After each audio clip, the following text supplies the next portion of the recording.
महाराज की जय।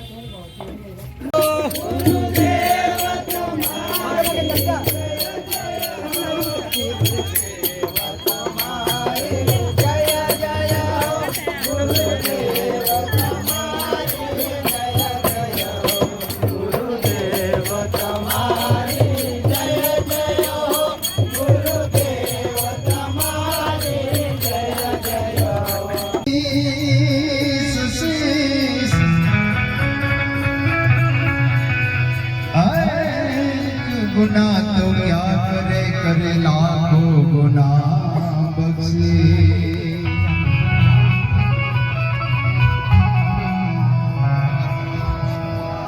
केम के संत ना होत या संसार में जली जात ब्रह्मांड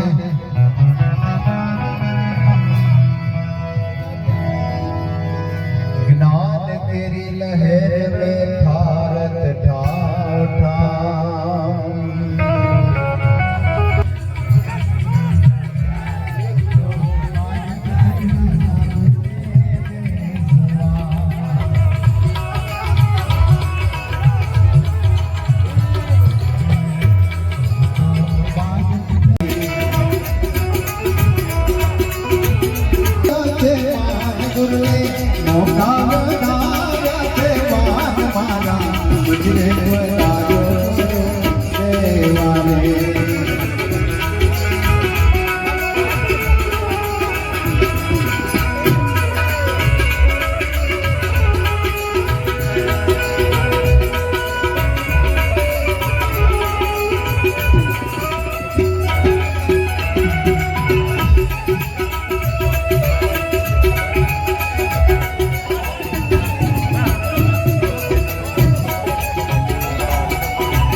या जन्म के गाँव महाराज श्री कड़ी करो धन धन महाराज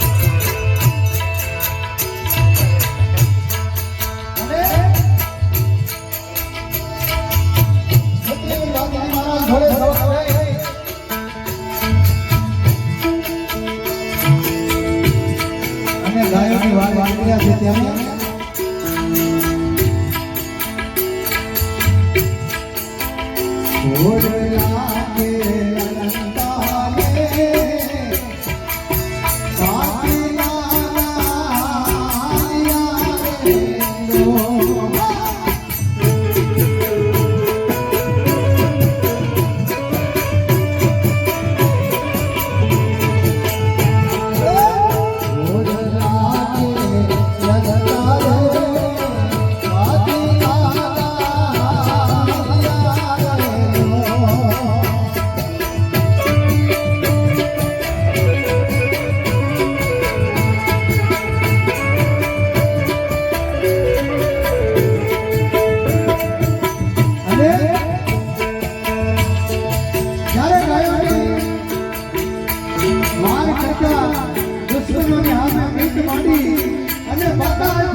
અમૃતવાણી સાંભળવા તેમજ સાત્વિક જ્ઞાન ઈચ્છે છે એને ખરેખર સીધું મુખ રાખીને આપણે એ શબ્દ સાંભળી રહ્યા છે ત્યારે ખરેખર સંત ખરેખર પવિત્ર છે સંત પવિત્ર વસ્તુ આપે છે એ પવિત્ર વસ્તુ કાનથી સાંભળીને આપણા મનની અંદર જે કંઈ ઉણપ હોય એને પવિત્ર બનાવીને મનને શુદ્ધ બનાવવાનું છે ત્યારે સંતોએ કીધું છે કે મનના ગુરુ જ્યારે મળે ત્યારે બેડપા ત્યાં સુધી મન ભમતું રહે લક્ષરાશી મન લક્ષરાશી મન ત્યારે આ ગુરુ મહારાજના ચરણમાં જઈએ છીએ ગુરુ મહારાજ આપણને વચન ના ખૂટે મનને બાંધી દે છે અને આપણને બાંધીને આ મનને સમજાવે છે હે મન જ્ઞાની હે મન ધ્યાની હે મન લાગ વચન કપૂત હે મન અંતર્યામી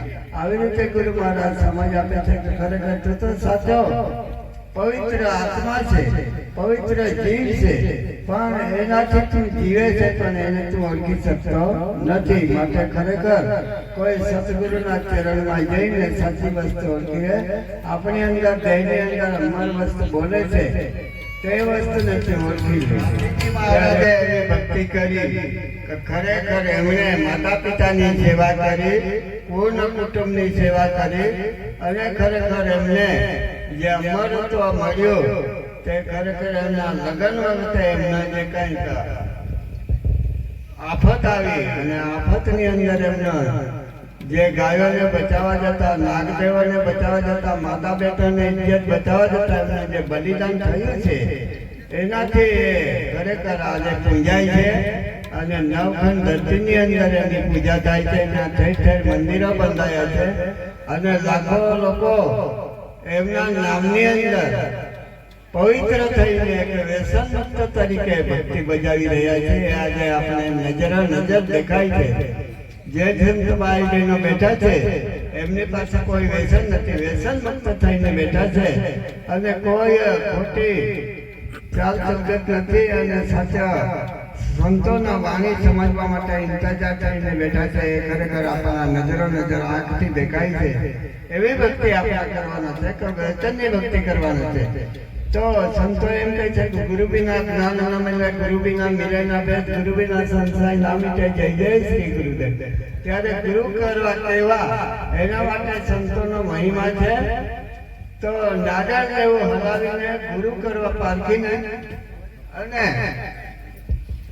ઘડો લેવો ઠોકીને, આવી રીતે આ ત્રિકુટી છે. ત્રિકુટી પ્રમાણે આપણે દરેક વસ્તુ પારખીને લેવાની છે.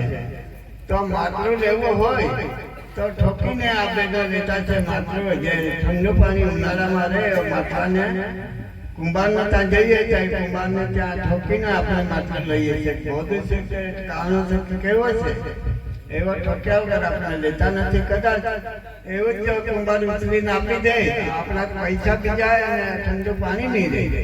એના માટે આ ત્રિકુટી છે. નારિયેળ એવું હલાવીને, કારણ કે નારિયેળ કદાચ બગડેલું હોય, આપણા પૈસા જાય, નારિયેળ નકામું જાય, એના માટે મહિમા સંતોની છે કે 3 વર્ષ ત્રિકુટી છે એને સમજી પારખીને લેવાની છે. ગુરુ કરવા પારખીને, ગુરુ કેવા પારખીને કરવા કે વેમ વ્યસનથી દૂર છે કેમ એ પારખીને આપણે ગુરુ કરવાની જરૂર છે. વેમ વ્યસન, વ્યસન એટલે આપણે તમાકુ, બીડી, સિગરેટ, ગાંજો, ભાંગ, અફીણ, ચરસ, દારૂ, તાળી એવા જે વ્યસનો છે એ શરીરને બરબાદ કરે છે અને શરીરને બરબાદ કરે એટલે કે મન બગડે, તન બગડે, શરીર બગડે ને જીવન બગડે.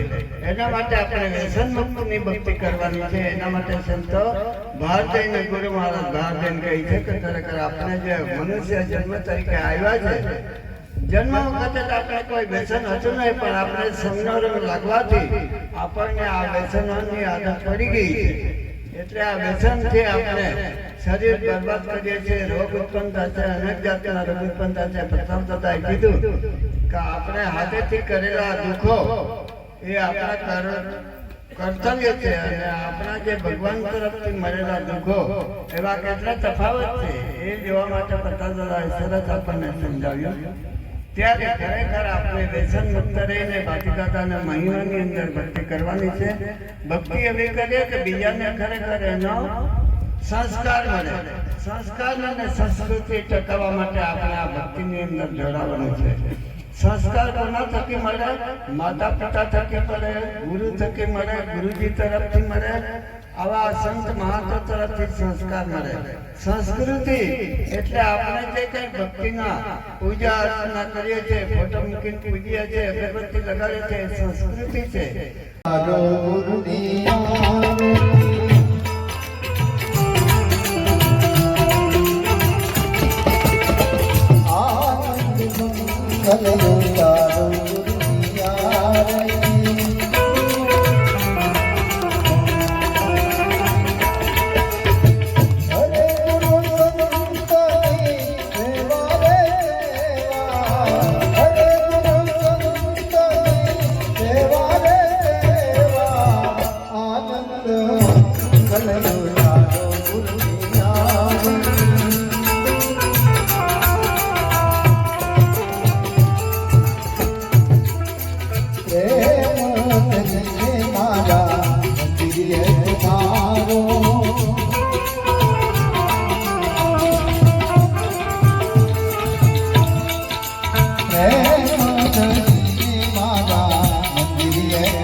ઉતારો ગુરુની આરતી.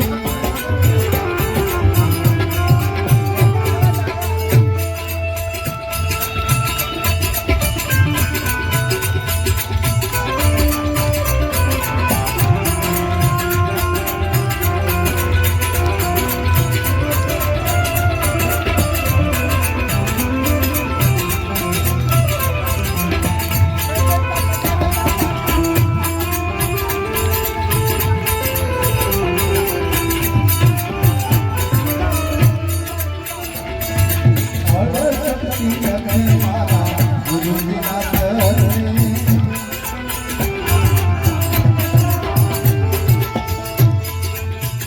શક્તિ જગને મારા ગુરુજીના